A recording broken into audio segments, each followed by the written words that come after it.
What is up, design family, and welcome back to another episode of Fittdesign TV. As always, so glad to have you lovely folks back on the channel. On today's episode, I'll be giving you guys my fashion forecast for the fall winter 2024-2025 collection. If you guys want to get ahead, you want to know what types of products to create for your upcoming sportswear line. That way you can capture upcoming trends before they actually hit the market. You can create innovative products that are going to be in demand in the season that you launch them, and ultimately you're going to be playing a game where you're thinking ahead as opposed to just following the trends. Well, watch this episode. I'm going to run you guys through my 6 key picks for women's sportswear staples for the fall winter collection, not next season but the season after that.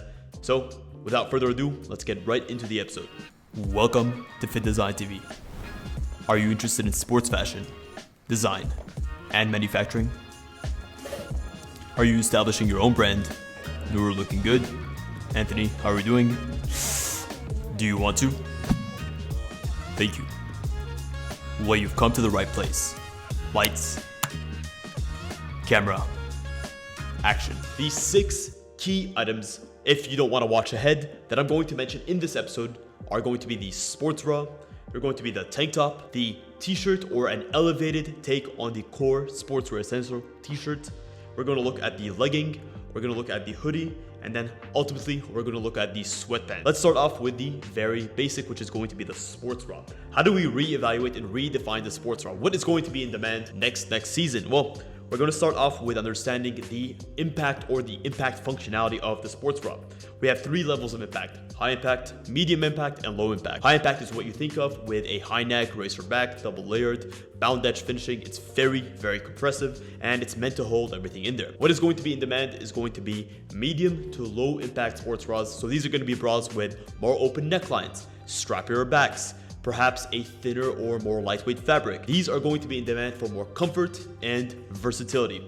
Specifically, you're going to want to go for sports bras that are going to be made out of either mixed fabrics, so not pure synthetic fabrics. Either it's a blend of a synthetic and a semi-synthetic, or you have your cottons, or you may have even your bio-regenerated fabrics, your recycled fabrics. So you're going to be trending more towards the semi-synthetic to natural fabric selection, which is going to be playing in perfectly with this low to medium impact requirement. Also, the way that you line your bra on the inside, you have 2 options. Either you line your bra with a similar fabric to the outer shell, or in this case, what we're going to be noticing is more open, breathable mesh fabrics used on the liner, or some sort of textured fabric, maybe a piqué knit, maybe a multi-bar knit, or even a open mesh structure on the inside, just for that added functionality, that added comfort, and the ability to wear that bra in a variety of different scenarios. Next up is we have a fashion redefined tank top.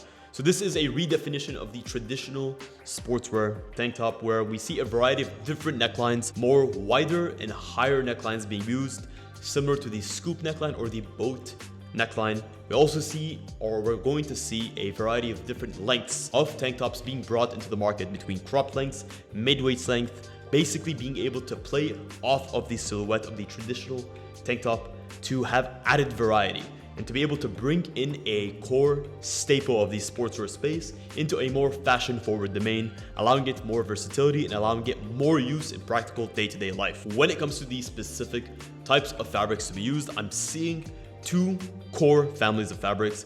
You're going to be looking for low-impact fabrics, such as tensile fabrics, semi-synthetic fabrics like viscose. Modal is also going to be a great option. Things that are going to have a low impact on the environment that we live in and are still going to serve the added functionality of being comfortable, smooth, functional, and just overall a great experience for the wearer. On the flip side, when it comes to fabrics, I also will recommend mono mesh materials. These are going to be tight mesh materials that are going to bring in stretch, flexibility, and most importantly, breathability to the garment. This is going to be things like your full mesh tricots and your piqué mesh fabrics. When it comes to specific design features that I would recommend, besides your more open and wider necklines, consider incorporating very feminine, delicate, dancewear inspired features like thin straps, open backs. Number 3 is going to be an elevated version of the core essential sportswear t-shirt.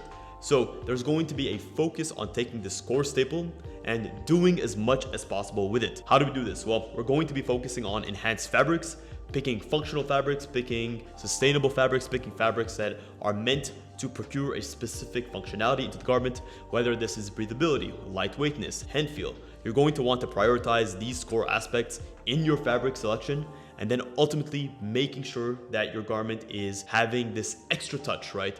Whether this extra touch comes from a varying neckline or comes from different sleeve lengths. What I'm seeing that is being very popular is these sort of elbow length sleeve lengths that are quite fitted. They're very feminine, they're very delicate, and ultimately they give your garment that added oomph or that added bit of spice. Consider experimenting with different sleeve lengths. You have your wrist length, you have your 3/4 length, you have your elbow length, you have your bicep length, and you have your cap sleeve.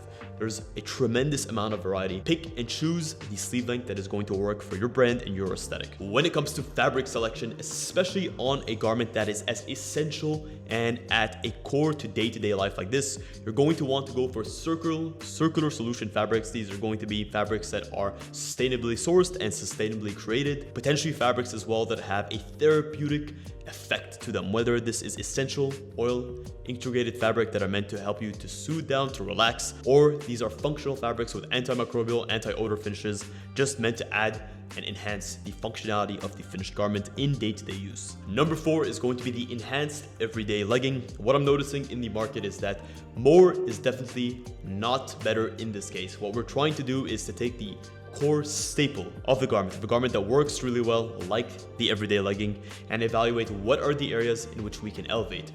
Where I'm noticing is we can elevate in the fabric performance.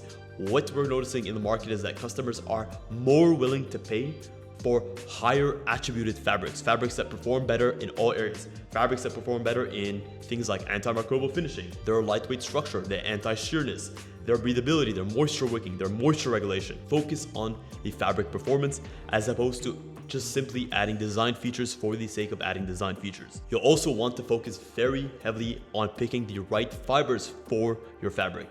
Whether this is a higher blend of nylon or a more improved blend of nylon, instead of using traditional nylon fibers, consider going for name brand nylon fibers, or even taking it a step further and opting for nylon 66 as opposed to a nylon 6, allowing you to go for a silkier, smoother, and more performant finish. Or consider blending in natural fibers with your synthetic fibers, bringing in things like your wools, bringing in things like very, very light amounts of cashmere just to enhance, or even being in the middle with your semi-synthetic fibers, adding into your blends things like viscose, lyocell, tencel, and so on and so forth. When it comes to functionality, you also want to be very careful about how you integrate that functionality without destroying the overall silhouette of the garment. What customers are wanting are more practical finishes or more practical solutions to their day-to-day activewear. These are going to be things like storage spaces, reflective detailing, the correct length, correct finishing. So consider adding hidden pockets in the waistband, consider adding patch pockets into seam work, consider adding zipper pockets where necessary, and just integrating the right amount of detailing overall to make sure that the garment works well on a day-to-day basis. What I would recommend is put yourself in your customer's shoes. Take yourself through what your would-be customer's day-to-day looks like and evaluate what are the areas in which your garment can enhance your life and actually add value to the things that you're doing. For example, what are the key items that you would be carrying with you as you're going to the gym, and then from the gym, going to a work setting, going to a friend's gathering? What is that, or what does that experience look like? Reevaluate that experience and design accordingly. Number 5 is going to be the hoodie or the staple hoodie. Here, fabric selection is going to be key. You're going to want to reevaluate your winter staples with heavy weight, sustainably sourced cotton, whether that's mechanically regenerated cotton or recycled cotton, or bio-blend fabrics with terry finishes that are able to give them the structure and the drape necessary. When it comes to the aesthetic detailing of the garment, you want to go very, very minimal with minimal seam work and as little exposed and visible trims and other sort of design details as possible. Also consider adding exaggerated sleeves, so lengthening your sleeves. That way you're adding extra volume onto the sleeves, creating a lived-in and comfortable slouchy look and appearance to your garment. You may also want to consider adding drop shoulders for a more comfortable and a more trendy look to the garment. Last but not least is going to be the sweatpant, and here we're going to reevaluate what the traditional sweatpant is. We're going to be moving away from the lightweight woven fabric sweatpant for a more winter appropriate sweatpant. It's going to prioritize comfort, reliability, and durability.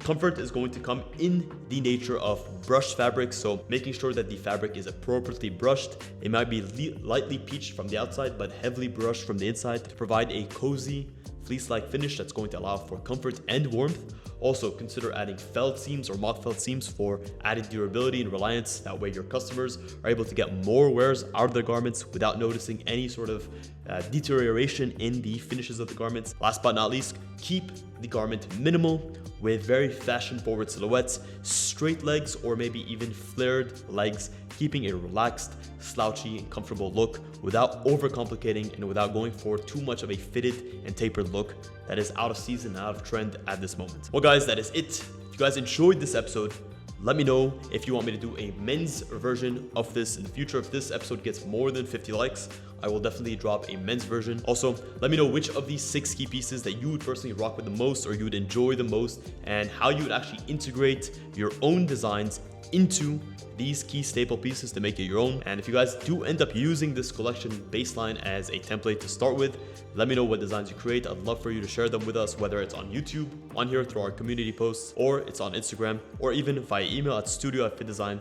I'd love to hear from you guys. Also, if you want my opinion on how I can or we can enhance your collection, you want my one-on-one feedback, well, I have limited consultation slots that I offer every single week. So check the link in the description and we can book a one-on-one call. I'll go through all the details of your collection with you, and I'm sure that we can find something amazing for you moving forward. If you guys enjoyed this episode, please consider smashing a massive thumbs up. It really does help us out. It keeps us motivated to keep creating this content for you. Until next time, guys, stay awesome.